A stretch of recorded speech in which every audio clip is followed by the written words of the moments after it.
buat dulu. Ayo tuh, ayonya. Ada Bapak. Nah, cuman kecil kalau di Oke, jaringannya mungkin ya, nggak apa-apa lah ya. Bapak dan Ibu, kita mulai saja perkuliahan hari ini sambil menunggu rekan-rekan yang lain yang mungkin sudah istirahat terlebih dahulu. Halo, atau cuma mungkin terbiasa. Lamun dia terbiasa. biasa nanti deh. Lamun dia terbiasa. Udah di unmute dulu deh, di mute dulu deh. Iya. Kalau ada yang mungkin masih di sekolah ya. Iya, Pak. Bapak Ibu, hari ini kita masuk ke pertemuan kedua di mata kuliah metode penelitian. Untuk Google Classroom-nya sudah di-share ya, silakan teman-teman semua bisa bergabung di Google Classroom-nya agar nanti memudahkan kita untuk berkomunikasi secara asinkronus mengenai proyek atau juga hal-hal yang lainnya. Di Google Classroom juga sudah di-share pertemuan hari ini, kemudian juga buku referensi. Silakan teman-teman juga boleh mencari untuk buku referensi lainnya seperti dari penelitian Sugiono atau juga yang Arikunto itu dipersilakan. Ya. Nah, Ibu semua, di RPS ini sudah muncul kan share screen-nya bahwa kita terdiri dari 16 pertemuan di mana ada UTS dan UAS-nya pertemuan secara efektif berdiskusi yaitu adalah 14 pertemuan.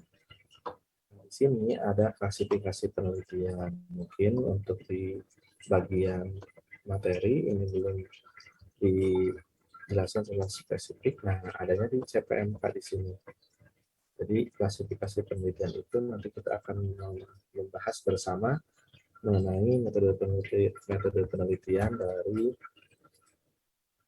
jenis penelitian kualitatif, kuantitatif, dan juga kombinasi. Nah, kemudian karena banyak sekali nanti metode penting akan kita bahas, maka yang seharusnya ini 2 kali pertemuan, kita nanti tambah menjadi 4 pertemuan. Jadi di pertemuan kedua ini nanti kita akan juga membahas mengenai penelitian ilmiah, dan di pertemuan berikutnya kita juga akan membahas mengenai urgensi dari penelitian. Nah, Ibu semua, itu adalah RPS-nya. Silakan untuk referensi tadi sudah disampaikan di Google Classroom dan bisa mencari dari berbagai sumber. Kemudian pada hari ini silakan teman-teman semua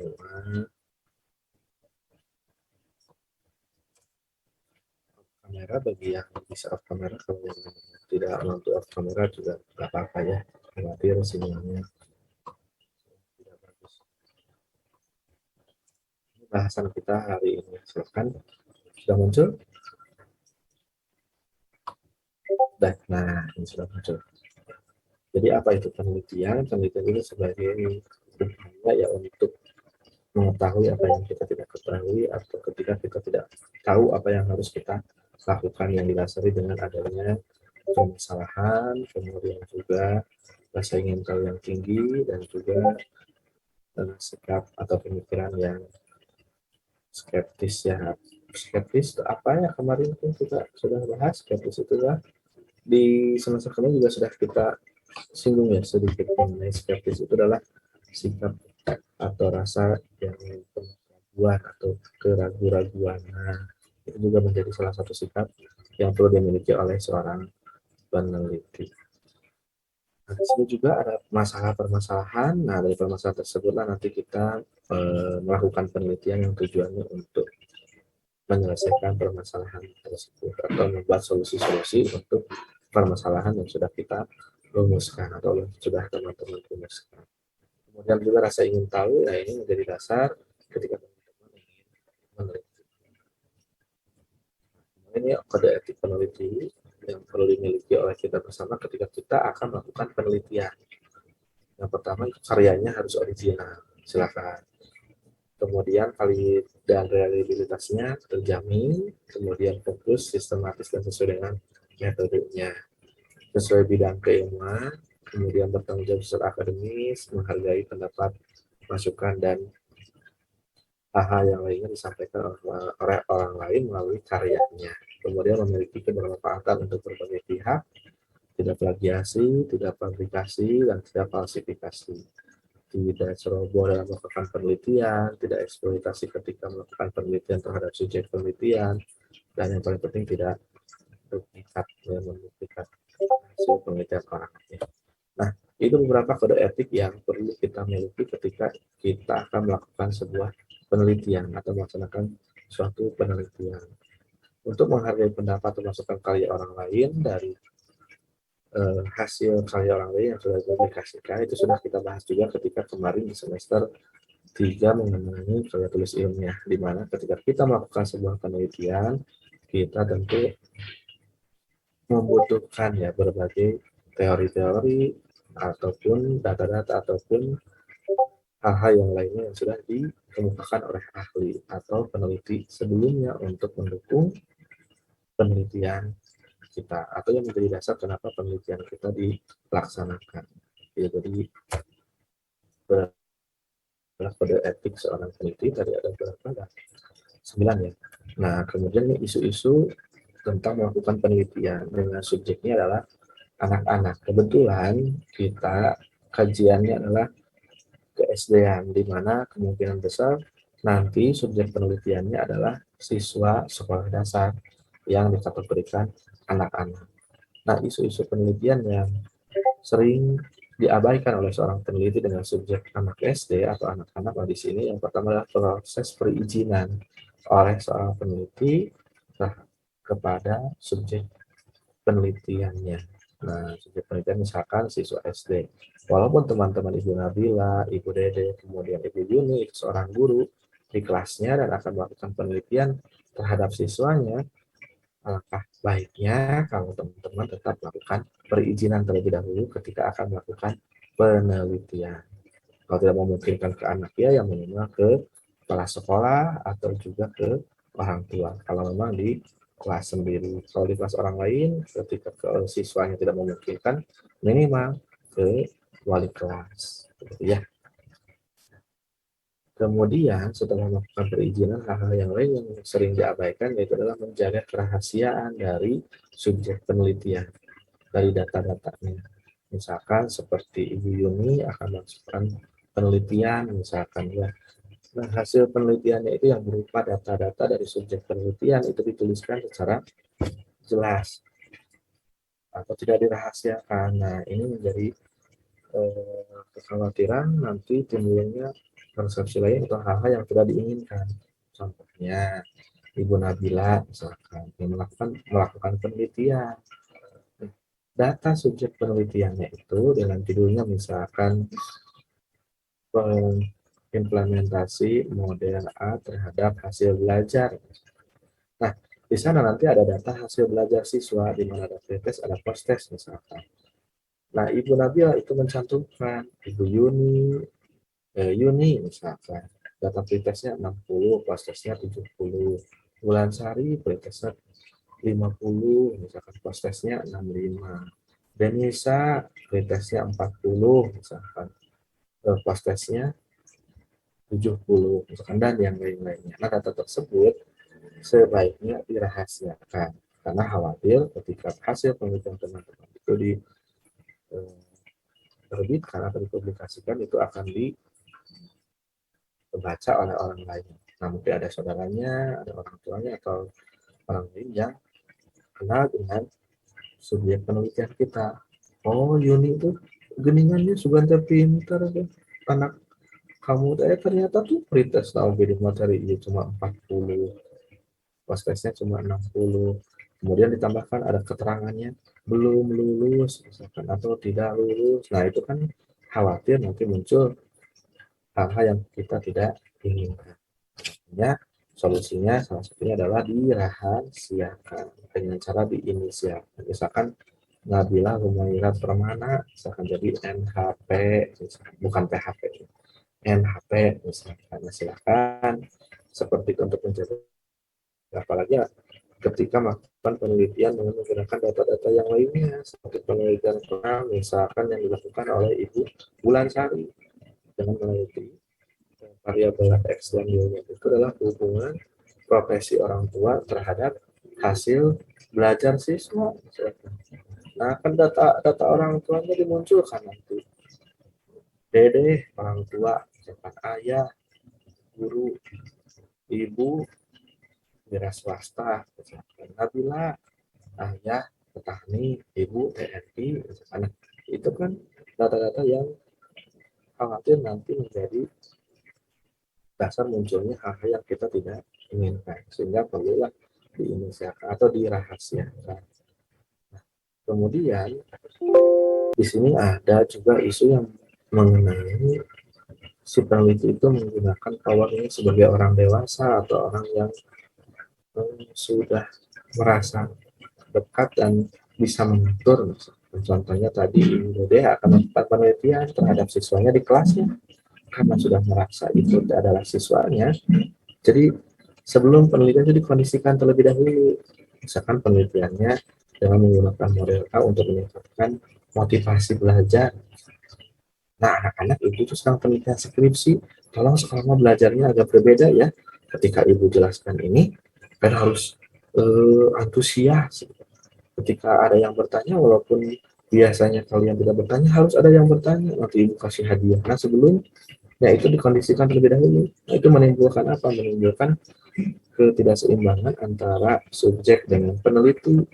Kondisinya itu nanti tidak akan real atau sesuai atau tidak valid nanti hasilnya, maka penelitiannya akan bias. Jadi hasil penelitiannya bukan gara-gara efektivitas sebuah model tersebut, tapi justru gara-gara pengkondisian dari Anda sebagai peneliti. Nah, misalkan itu salah satu contoh dari penggunaan Anda sebagai orang dewasa atau seorang peneliti yang dianggap memiliki power dibandingkan dengan subjek penelitiannya.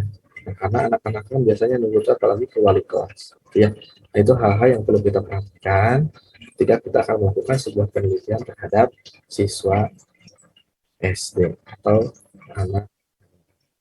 Sampai sini dulu, silakan apabila ada yang ditanyakan. Belum? Ini Pak, kan tadi juga saha itu. Sok. Silakan, apa? gini Pak, kan tadi itu ketidakseimbangan antara penelitian anak gitu. Jadi anak-anaknya itu nggak boleh di apa ya namanya, di badanian gitu Pak, nggak boleh di gitu. Apa gimana Pak? Iya. Kurang biasanya di sini. Betul Bu Yuni ya. Nah, betul Bu Yuni, seperti itu ya. Jadi nanti akan bias hasil penelitian. Khawatir nanti hasil penelitian, misalkan hasil belajar itu bukan gara-gara efektivitas dari model tersebut, tapi karena pengkondisian atau arahan-arahan sebelum penelitian itu dilakukan atau pembelajaran tersebut dilakukan. Ya, oke. Nah, jadi tidak boleh dikondisikan dulu gitu. Kondisikan di sini tuh kalau dikondisikan misalkan diberitahu dan sebagainya boleh, tapi kalau dikondisikan harus A, harus B yang mempengaruhi nanti hasil penelitian dan juga mempengaruhi psikologis anak, nah itu tidak dinyatakan tidak boleh. Ya, silakan ada lagi selain Ibu Yuni, terima kasih. Belum, nah kalau belum ada yang pertanyakan lagi, silakan teman-teman gunakan smartphone-nya untuk mencari apa itu sih metode Yuni, metode penelitian ya. Silakan boleh gunakan handphonenya untuk mencari atau laptopnya untuk mencari apa yang dimaksud dengan metode penelitian. Ya, 3 menit, 5 menit cukup? Kurang? Nah, 2 menit aja berarti ya. Kurang singkat, bukan kurang lama ya. Silakanlah 3 sampai 5 menit untuk mencari dari berbagai sumber. Mohon maaf, metodologi itu termasuk menganalisis atau bagaimana Pak? Misalkan mencari permasalahan subjek atau bagaimana Pak? Artinya dulu aja lah, maksudnya apa sih metode penelitian gitu aja. Oh, metode. Sok Sumaden bisa dicari apa itu metode penelitian tuh sebelum kita terlalu jauh. Metode penelitian. Ya. Sekumpulan kegiatan. Nah, yang kayak gitu sok diberikan kesempatan untuk dicari dulu ya. Silahkan. Nanti diberikan kesempatan juga untuk menyampaikan hasil pencariannya dari berbagai sumber. Silakan ya.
Oke, sepertinya sudah ya. Nah, silahkan Pak Sidik, Pak Sidki, boleh kemukakan hasil pencariannya.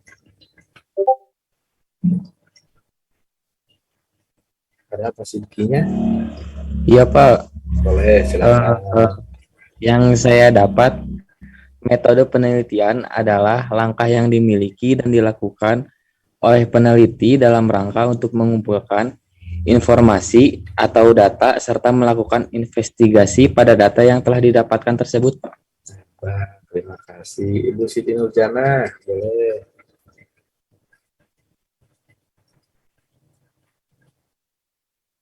Ya Pak, menurut Prof. M.E. Winarno, suatu kegiatan ilmiah yang menggunakan teknik yang cermat dan sistematis, Pak. Oke, terima kasih. Ibu Siti Fatimah. Iya, Pak. Menurut Nazir, tahun 2014, metode penelitian ilmiah boleh dikatakan suatu pengejaran terhadap kebenaran yang diatur oleh pertimbangan-pertimbangan yang logis.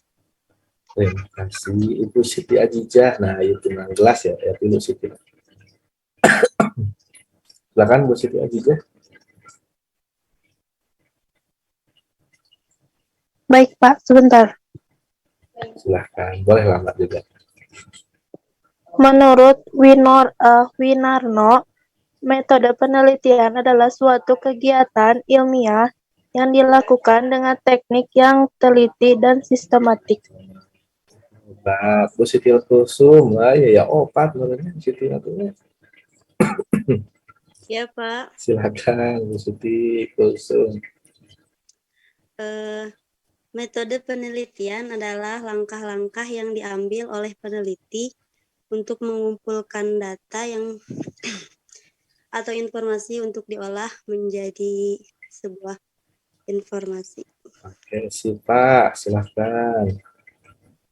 Menurut Muhyiddin Sirat, metodologi penelitian merupakan sebuah cara untuk memilih subjek masalah dan menentukan pada judul dalam sebuah investigasi.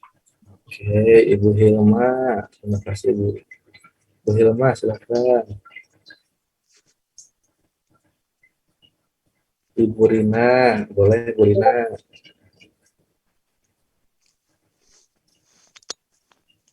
Menurut Sugiono, pengertian metode penelitian adalah cara ilmiah untuk mendapatkan data dengan tujuan dapat dideskripsikan, dibuktikan, dikembangkan, dan ditemukan pengetahuan. Teori untuk memahami, memecahkan, dan mengantisipasi masalah dalam kehidupan manusia. Nah, Ibu Mirela, silakan.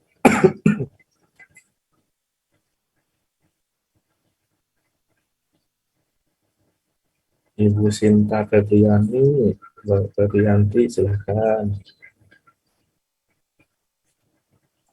Metode penelitian dapat diartikan sebagai proses memilih cara yang spesifik untuk menyelesaikan permasalahan dalam menjalankan riset. Gus, hebat. Bu Salsabila. Menurut Heri Rahyubi, metodologi penelitian adalah sebuah model yang dapat digunakan dengan kegiatan belajar mengajar untuk mencapai sebuah proses dalam pembelajaran tersebut dengan baik. Oke, terima kasih Pak Fajar, silakan. Bu Aulia, boleh Bu Aulia. Metode penelitian adalah langkah ilmiah untuk mendapatkan data dengan tujuan dan kegunaan tertentu. Langkah ilmiah tersebut harus berpedoman pada suatu ilmu pengetahuan untuk suatu tujuan dan kegunaan tertentu. Oke, terima kasih. Bu Fadilah, ada Pak Fadilah? Ibu Aing, ada Ibu Aing?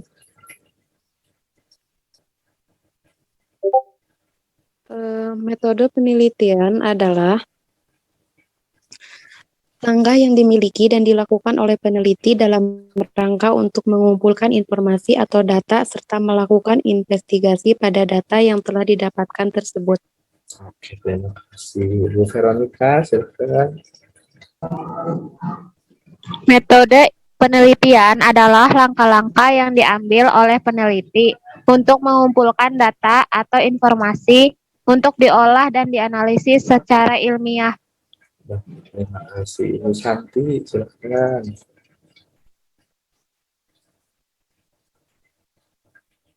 Oke. Sepertinya cukup ya. Nah, sengaja diberikan kesempatan bagi yang off kamera untuk mengungkapkan hasil pencarian informasinya. Ya, minimal tidak terlihat wajahnya, terdengar suara emasnya, gitu ya. Khawatir juga zoom-nya ada, gitu ya. Bapak, maaf barusan ke mute. Gak apa-apa, gak apa-apa.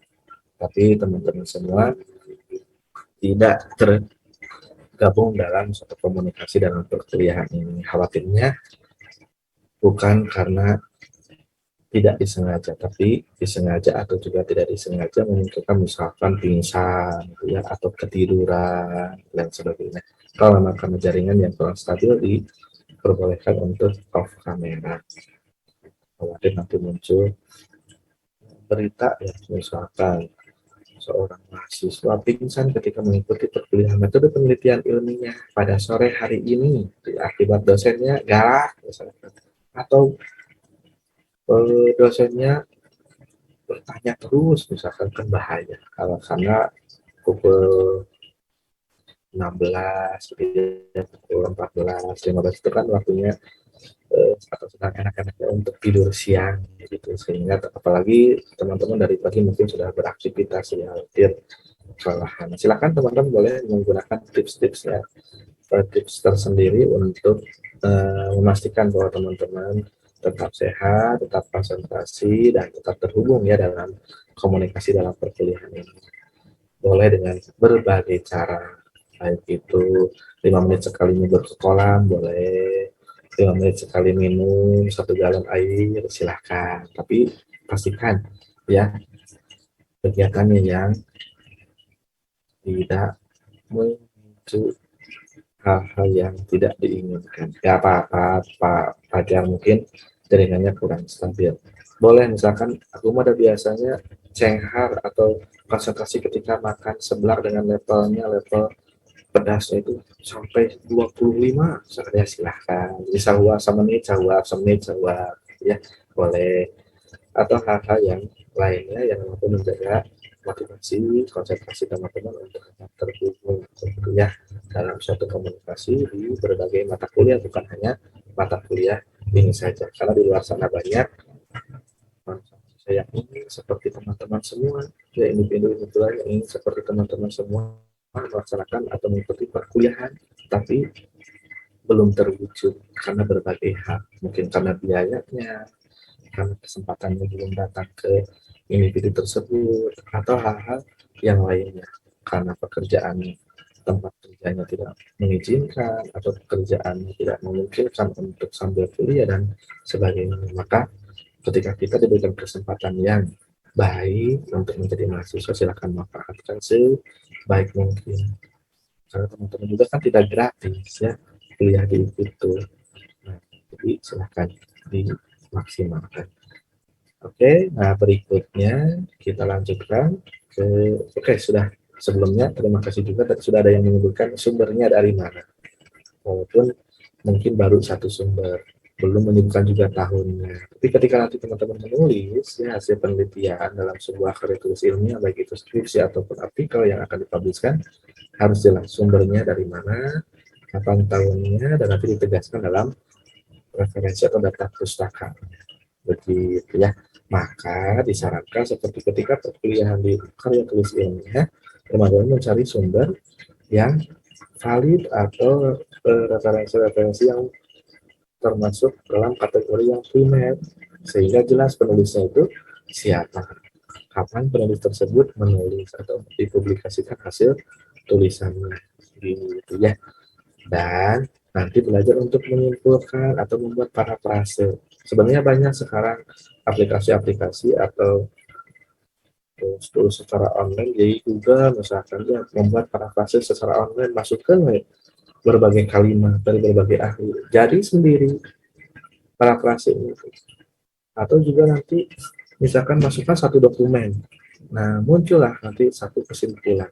Itu boleh menggunakan aplikasi-aplikasi online seperti itu. Tapi sebaiknya ketika teman-teman berprofesi sebagai mahasiswa orang dewasa yang ceria, cendekia, rajin, terampil, dan gembira, nah manfaatkanlah kemampuan teman-teman untuk belajar membuat karya sendiri, karena itu akan dibutuhkan ketika nanti teman-teman menuliskan hasil penelitiannya dalam karya tulis ilmiah gitu ya. Oke, kita lanjutkan. Tadi sudah sampai ke isu-isu yang biasanya kita abaikan ketika melakukan sebuah penelitian yang subjeknya adalah anak-anak. Berikutnya ini adalah langkah-langkah penelitian menurut Priscil dan juga Andriani. Ada satu penelitian di sini kita coba diskusikan bersama. Di dalam melakukan sebuah penelitian didasari dengan apa? Dengan tahapan merumuskan masalah. Sehingga merumuskan masalah, misalkan rumusan masalah tersebut dapat teman-teman buat berdasarkan hasil temuan-temuan di lapangan dan juga hasil kajian-kajian teori. Kemudian bukulah rumusan masalah tersebut dari literatur atau kajian dari berbagai sumber. Kemudian teman-teman nanti ketika merumuskan masalah akan turun ke pertanyaan penelitian. Walaupun di panduan penulisan karya tulis ilmiah di Siliwangi deskripsi itu tidak ada pertanyaan penelitian ya, tapi langsung ke rumusan masalah. Nggak apa-apa ya, karena seharusnya itu merumus ada beberapa tipe penulisan pedoman penulisan ilmiah juga, di mana seharusnya baru rumusan masalah terlebih dahulu cukup satu misalnya. Nah, nanti pertanyaan penelitiannya lah yang menjadi anak dari rumusan masalah tersebut. Tadi setelah teman-teman nanti menyusun pertanyaan penelitian yang relevan dengan rumusan masalah yang sudah teman-teman buat, teman-teman nanti akan menentukan metode mana yang dianggap tepat dalam penelitian tersebut. Nah, di sini menurut Priscil ditegaskan bahwa ada pertanyaan penelitian itu ada yang termasuk ke pertanyaan kuantitatif, ada juga pertanyaan yang termasuk ke pertanyaan kualitatif. Nah, ketika lebih dari satu pertanyaan penelitiannya, ada kemungkinan beberapa pertanyaan penelitiannya masuk ke pertanyaan kualitatif, ada juga pertanyaan penelitian yang masuk ke kuantitatif, sehingga nanti muncullah metode penelitiannya adalah penelitian kombinasi. Nah, di sini sudah disampaikan atau dituliskan di sini bahwa menentukan metode penelitian itu didasarkan dari pertanyaan penelitian yang menjadi turunan dari rumusan masalah teman-teman. Nah, metode penelitian itu dibagi 3 kelompok, ada kualitatif, ada kuantitatif, dan juga ada kombinasi. Nah, ini contohnya kalau kuantitatif itu eksperimen, relasional, survei, itu metode penelitian yang masuk ke kuantitatif menurut Priscil. Nanti menurut Bob Engel ada lagi, menurut Sugiono ada lagi, ya. Nah, kita kombinasikan dari berbagai ahli. Kemudian nanti kita pilih ahli mana yang akan kita gunakan sebagai dasar. Ada penelitian kualitatif juga. Nah, metode penelitian kualitatif itu salah satunya ada grounding theory, ada fenomenologi, ada etnografi, kemudian ada juga narasi. Nah, di sini tidak disebutkan deskripsi ya, penelitian deskripsi. Nah, ada yang beranggapan deskripsi itu penelitian kualitatif, padahal itu adalah penelitian kuantitatif, seperti halnya survei. Misalkan. Nah, kemudian ada juga metode penelitian yang menjadi kombinasi antara kualitatif dan kuantitatif, yaitu salah satunya adalah mixed method, R&D, action research, dan sebagainya, gitu ya. Nah, itu adalah tahapan penelitian. Berikutnya tahapannya yaitu adalah pengambilan penyusunan instrumen dan pengambilan data. Jadi data itu diambil oleh instrumen yang sesuai dengan pertanyaan penelitian. Misalkan pertanyaan penelitiannya bagaimana respon siswa terhadap pembelajaran dengan menggunakan model pembelajaran inquiry sosial. Karena bagaimana respon siswa terhadap pembelajaran. Nah, itu kan untuk mengetahui respon itu diperoleh datanya dengan apa? Data respon siswanya. Oh, dengan angket. misalkan cari tahu sumbernya, kenapa angket kok tepat untuk mengetahui respon subjek penelitian. Ya, jadi nanti ketika teman-teman menulis skripsi, disebutkan di sana tuh ada metode penelitiannya apa. Nah, sampai ke kenapa metode penelitian itu tepat. Nah, ada penjelasannya bahwa metode ini adalah bla bla bla bla, tujuan bla bla bla. Kemudian instrumen dalam penelitian ini adalah angket misalkan. Hal ini didasarkan karena angket itu tepat untuk menjawab pertanyaan penelitian yang ke-1, yaitu bagaimana respon siswa mengenai pembelajaran menggunakan model inquiry sosial. Menjelaskan juga hal ini sesuai dengan pendapat siapa bahwa instrumen angket itu adalah instrumen untuk memperoleh data yang atau mengenai, nah itu lebih jelas. Nanti teman-teman tidak akan banyak revisi dari dosen pembimbingnya, karena setiap langkah atau pendapat teman-teman itu didukung oleh ahli. Ya. Nah, itu contoh pertanyaan yang kuat, bagaimana respon. Walaupun nanti respon itu di skala Likert kan, yang ujungnya itu 1 dan 2, misalkan responnya itu ya dan tidak. Dan bagaimana respon mahasiswa D1 terhadap perkuliahan metodologi penelitian. Saya sebarlah kuesioner atau angket dengan pernyataan, misalkan saya merasa terbantu memahami metode penelitian pada perkuliahan metode penelitian tersebut, misalkan ya tidak. Nah, Disti menjawab ya, misalkan skornya 1, Dede menjawab tidak, tapi skornya 0. Nah, walaupun dikuantitatifkan seperti itu, tetaplah kuesioner itu adalah sebuah instrumen yang termasuk pada instrumen yang menghasilkan data kualitatif. Karena nanti kalaupun diangkakan atau di scoring ya, itu hasilnya adalah persentase. Ya, jadi berapa persen yang setuju atau yang ya, dan berapa persen yang tidak, kan gitu. Persentase tersebut itu masuknya masih ke kualitatif. Kemudian juga kalau rata-rata misalkan ya, median, min, modus, nah itu masih ke kualitatif ya, pengolahan data kualitatif atau hasil pengolahan data secara kualitatif. Nah, apa atau yang seperti apa yang termasuk yang kuantitatif? Nah, kuantitatif itulah data yang diolah dengan secara kuantitatif, yaitu dengan statistik menggunakan SPSS, kemudian menggunakan Anakes atau aplikasi-aplikasi yang lainnya, atau secara manual sendiri sesuai dengan rumus-rumusnya. Karena itu perbedaannya. Nah, perbedaannya nanti apalagi kalau bagaimana respon, itu kan jawabannya akan banyak. Tidak cukup dengan 90% respon positif, 10% responnya negatif misalkan. Tapi dijelaskan yang 90% itu respon positif dengan apa alasannya. Nah, itu kalau menggunakan angket terbuka. Jadi ada angket tertutup dan angket terbuka. Kalau angket tertutup mah ya tidak saja, tapi kalau angket terbuka itu ditambahkan dengan kolom keterangan. Jadi ya-nya Disti kemungkinan akan berbeda dengan ya-nya Sinta.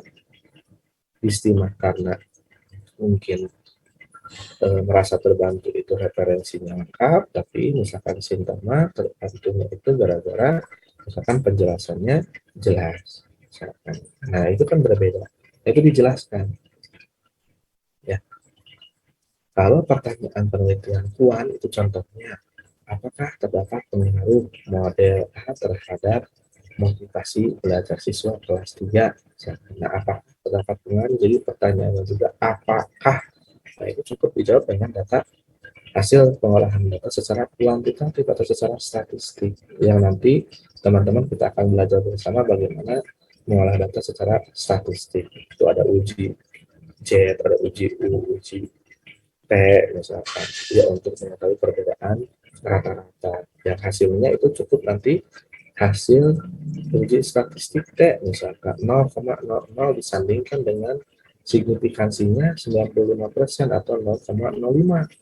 Nah, jawabannya cukup misalkan untuk menjawab apakah terdapat pengaruh, hasil uji T Vina itu 0,00, signifikansinya 0,05.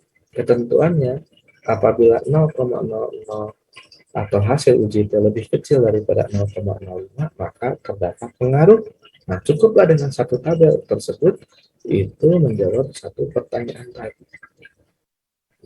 Ya, itu bedanya statistik, pengolahan statistik dengan narasi. Informasi harus lengkap seperti apa dan sebagainya. Ya, nah berikutnya di sini ada setelah instrumen untuk mengambil data, nah data tersebut kan perlu diolah dan dianalisis sesuai dengan ketentuan yang berlaku. Kemudian hasil pengolahan dan hasil analisis tersebut itu akan adalah hasil penelitiannya. Nah, biasanya di skripsi atau di artikel ilmiah itu ada hasil dan ada pembahasan, itu diasumsikan biasanya sama. Akhirnya judulnya itu judul bab hasil dan pembahasan, isinya itu hanya hasil saja, pembahasannya tidak ada. Nah, itu kekeliruan yang sering terjadi atau sering dilakukan oleh kita. Makanya kita perlu tahu mana yang termasuk hasil dan mana yang termasuk pembahasan, atau apakah itu pembahasan.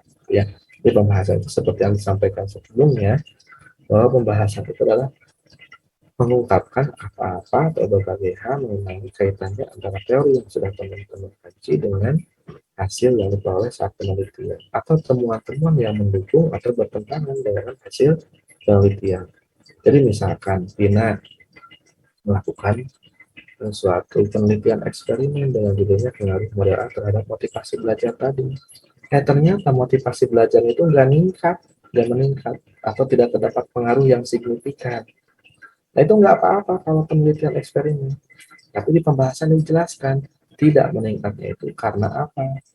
Nah, faktor-faktor yang mempengaruhi tidak meningkatnya itu dijelaskan di pembahasan, bukan di hasil penelitian. Di hasil penelitiannya cukup tadi hasil uji statistik saja.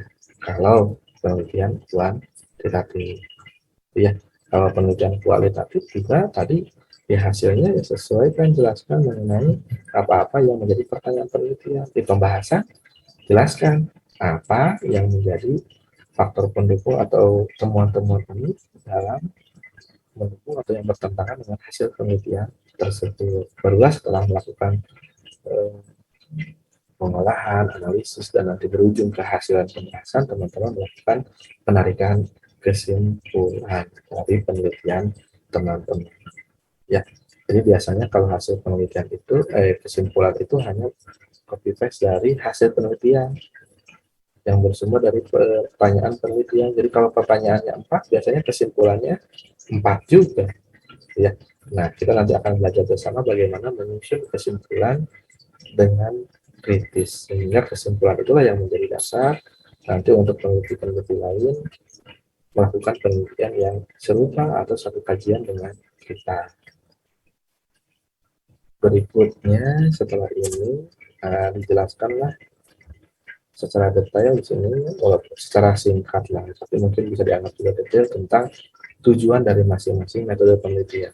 Nah, ini kan kelompok dari jenis penelitian. Ada kual, dan kual atau kombinasi. Nah, ini tujuan yang disampaikan oleh Fisher. Contohnya, kalau eksperimen di sini untuk mengetahui suatu pengaruh perlakuan atau untuk mengetahui pengaruh dari satu model atau perlakuan lainnya begitu terhadap satu grup atau lebih dari satu grup. Jadi variabel itu dilakukan di grup A dan grup B, C, dan lainnya, atau memang hanya di grup A saja sesuaikan dengan desainnya. Nah, itu untuk tujuan eksperimen. Misalkan kalau korelasi untuk mengetahui hubungan antara variabel X dan variabel Y pada satu grup atau pada subjek penelitian. Nah, itu kemudian ada kualitatif di sini tentang boundary teori, etnografi, dan juga narasi atau studi kasus di sini ya. Nah, itu dijelaskan tujuannya apa. Begitu juga dengan kombinasi. Nah, silakan teman-teman bisa pahami sendiri. Dan sekarang misalkan kalau berbentuk foto juga bisa diterjemahkan dengan mudah oleh smartphone kita. Saya juga tidak bagus bahasa Inggrisnya, jelek ya. Makanya sering dibantu oleh aplikasi-aplikasi yang mampu menerjemahkan dengan mudah. Salah satunya ada Google Translate. Mungkin teman-teman bisa gunakan. Atau kalau berbentuk foto, tidak ada alasan juga karena sekarang ada Google Lens di handphone teman-teman. Ada kan ya? Silahkan cari. Jadi kalau ada icon Google Lens Kujang Now. Nah, sekarang itu bisa dimanfaatkan untuk menerjemahkan atau mengcopy teksnya dengan mudah dari objek sebuah gambar. Jadi tinggal disimpan di foto seperti ini, pilih terjemahan, itu akan terjemahkan sendiri. Kemudian bisa di copy teksnya. Nah, ketika oleh kita. Jadi kan mudah ya. Nah, silakan boleh diimplementasikan untuk memudahkan teman-teman menerjemahkan berbagai referensi yang memang berbahasa asing, salah satunya berbahasa Inggris. Jadi nanti kita tidak ada alasan lagi ya. Ya, walaupun nanti perlu juga komunikasi dengan yang ahli bahasa Inggris atau perlu divalidasi lagi ya, kadang-kadang hasil terjemahannya memang tidak terlalu tepat. Makanya saya juga sering bertanya ke yang bagus bahasa Inggrisnya, Pak Padli, Pak Ruli, Bu Silvi, ya, dan yang lain. Itu benar bahasa Inggrisnya. Oh iya, benar. Kurang tepat. Bukan berpikir tapi bernalar, misalkan. Karena itu juga ya, teman-teman bisa dan bisa coba implementasikan. Jadi ketika bisa di Google Classroom sumbernya itu berbahasa Inggris, teman-teman tidak langsung pingsan. Tapi teman-teman coba implementasikan hal sederhana yang tadi sudah disampaikan. Berikutnya di sini sekilas perbedaan antara penelitian kualitatif dan juga penelitian kuantitatif. Nah, penelitian kuantitatif itu biasanya adalah tujuannya untuk menguji hubungan atau juga pengaruh. Ini sudah disampaikan ya, kalau ini secara umum, kalau tadi per metode penelitian. Nah, silakan di Google juga dibaca per chapternya, atau nanti kita masuk ke bahasan mengenai masing-masing metode penelitian. Kemudian desainnya atau metode penelitiannya untuk kuantitatif itu sudah ditentukan di awal. Dan tidak memungkinkan untuk berubah di tengah-tengah ketika teman-teman melaksanakan penelitian. Tapi kalau kual itu memungkinkan berkembang dan berubah ketika pelaksanaan penelitian itu atau penelitian tersebut dilaksanakan atau selama proses penelitian itu berlangsung ya. Kemudian pendekatannya kalau kuan itu deduktif, kalau kual itu induktif. Untuk sampelnya atau subjek penelitiannya untuk kuan itu sampelnya besar atau banyak. Jadi ada beberapa teori yang mengatakan harus 30 orang, ada yang 60 orang, ada 15% dari populasi. Jadi kalau untuk kual itu ada populasi dan ada sampel gitu ya. Nah, kalau kualitatif, sampel dengan jumlah sedikit atau sampel kecil pun boleh. Misalkan satu individu, dua individu atau lebih dari 3, lebih dari 2, itu silahkan, tidak ada batasan. Ya. Dan tadi sudah disampaikan analisis data yang sudah diambil itu atau pengolahannya juga berdasarkan statistik kalau untuk penelitian dengan kelompok kuantitatif. Kalau untuk penelitian kuantitatif itu diolahnya secara ya, ini akan lebih lengkap lagi nanti mengenai pengolahan dan analisis data di pertemuan setelah UTS. Begitu ya. Itu saja mungkin secara singkat mengenai perbedaan antara penelitian kual dan penelitian kuant. Silakan teman-teman boleh cari dari sumber-sumber yang sudah dibagikan dan juga sumber-sumber lainnya dari berbagai sumber jenis sumber ya, baik itu buku ataupun artikel yang sudah publish di sebuah jurnal begitu ya. Sehingga nanti teman-teman kenapa tadi diajak mencoba untuk mencari berbagai definisi mengenai metode penelitian dari berbagai sumber. Nah, itu untuk mengajak teman-teman di pertemuan berikutnya itu tidak hanya menunggu, walaupun dominasi di sini perempuan dengan sikap yang biasanya menunggu dia menyatakan perasaan gitu kan, masa perempuan menyatakan.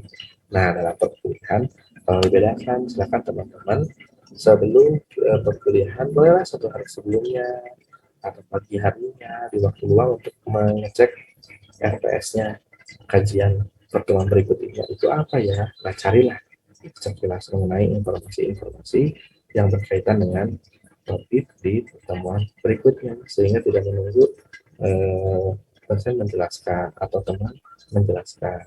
Dan juga nanti berkaitan dengan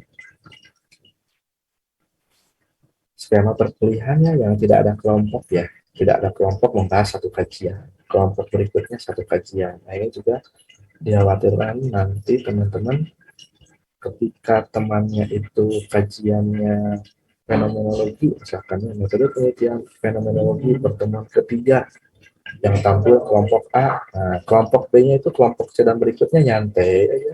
Dan bukan aku yang tampil, ya. Nah, jadi yang ributnya itu kelompok pertama, misalkan yang nyantainya kelompok 2 sampai kelompok 10, misalkan. Nah, jadi nanti setiap minggunya pada topik metode penelitian dari berbagai jenis, ya, atau berbagai kelompok tadi yang sudah sampaikan kuat-kuat dan kombinasi. Nah, teman-teman nanti semuanya serempak. Misalkan minggu depan kita akan membahas fenomenologi, misalkan ya, kemudian naratif, kemudian juga grounded teori. Nah, cari semuanya bersama-sama tentang ketiga metode penelitian. Kemudian nanti diskusi, Nabiana langsung, aduh, penyam. Nah, itu menikmati gitu, Gusti. Nah, itu ya, walaupun tidak dibuat dalam sebuah makalah, tapi dalam sebuah tulisan oleh teman-teman. Nah, sudah belajar juga kan di semester sebelumnya bagaimana menuliskan informasi dengan sumber yang jelas. Nah, jadi tidak lagi teman-teman menulis fenomenologi adalah bla bla bla bla. Sumbernya dari mana, Nabila? Enggak tahu, Bapak. Menulis aja ini. Nah, itu nanti kita perbaiki bersama. Sampai nanti teman-teman mencoba membuat parafrase dari berbagai penjelasan yang sumbernya A, B, C, D, misalkan gitu ya. Jadi tidak ada makalah untuk semester ini. Di proyek individunya seperti yang tadi sudah sampaikan, kita akan terus ke ini macam-macam penelitian dari masing-masing jenis penelitian tadi untuk pertemuan di sebelum UTS. Nah, pertemuan di setelah UTS kita akan belajar bersama bagaimana mengolah data, menganalisis data dari instrumen yang kuat dan instrumen yang kuat. Tentunya nanti pertemuan yang ke-13, 14, 15 kita akan belajar bersama bagaimana menyusun proposal dengan metode penelitiannya yang sementara itu dibebaskan dulu. Jadi nanti memungkinkan ketika Dede sudah belajar berbagai metode penelitian, kemudian berlatih merumuskan masalah. Nah, nanti, Pak, ini mah tepatnya adalah PTK, Pak, misalkan. Nah, berbeda misalkan, Pina mah misalkan eksperimen, Pak, kuasi eksperimen. Nah, jadi metodenya dia mengajarkan untuk berbeda-beda untuk sementara ya. Semoga saja nanti ada informasi untuk tahun 2024 itu metode penelitian di IKIP itu apa, sehingga bisa diimplementasikan satu metode saja. Tapi kalaupun belum, silahkan dibebaskan saja agar teman-teman lebih terbuka, lebih bebas, dan berlatih bagaimana menyesuaikan antara rumusan masalah atau perumusan masalah yang sudah dirumuskan tadi ya, kemudian ke pertanyaan dan metode penelitian yang dianggap tepat. Nah, nanti kita juga akan coba gunakan outline proposal yang ada di bukunya Brokenda yang sederhana. Jadi hanya beberapa poin, tapi kerangka proposal itu akan terlihat dan akan mudah disusun dengan baik ketika teman-teman menyusun proposal dengan berbagai pedoman. Ya, nah itu saja kalau untuk pertemuan sekarang dirasa cukup. Tapi sebelumnya apabila ada yang ditanyakan atau disampaikan, dipersilakan.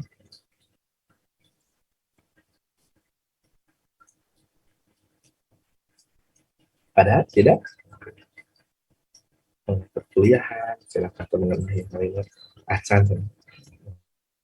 Tidak jelas ada deh gara-gara aturnya cuma nanti semakin kesini kan semesternya semakin naik ya, semester 1, 2, 3, dan 4 tentunya harus ada perubahan yang lebih baik lagi berdasarkan pengalaman di semester berikutnya.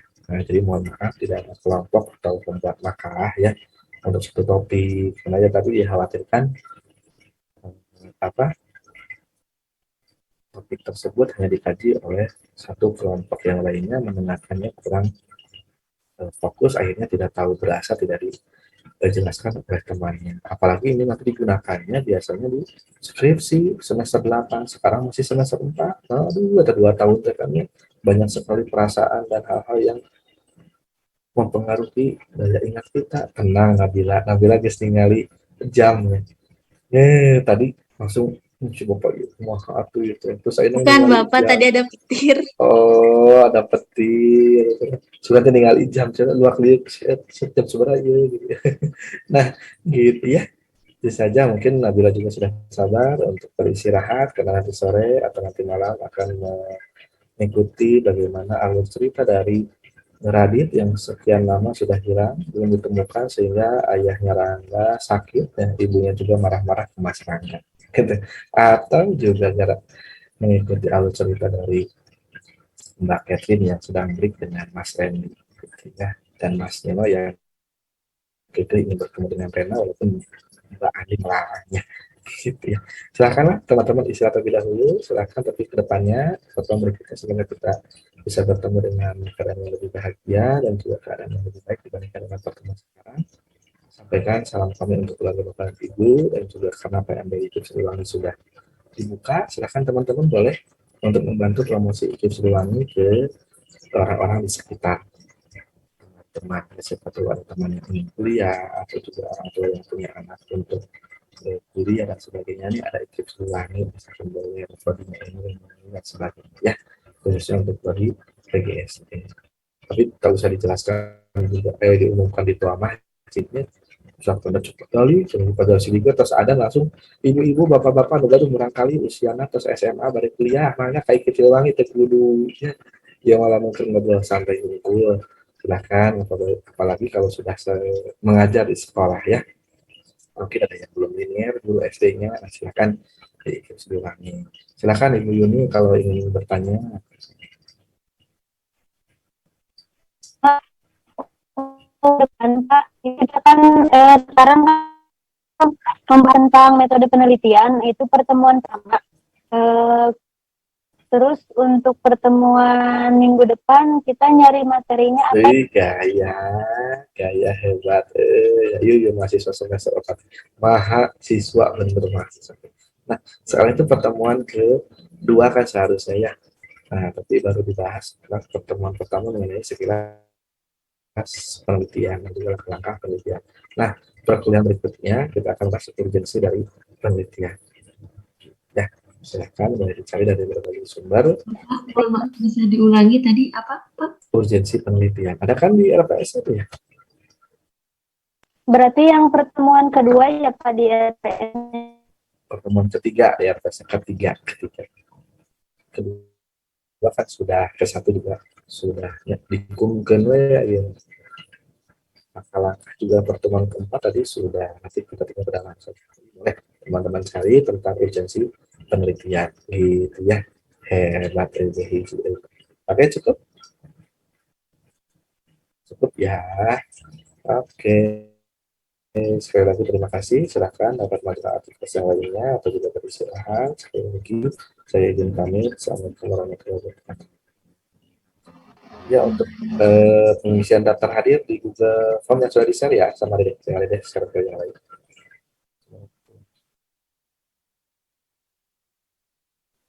Masya Allah.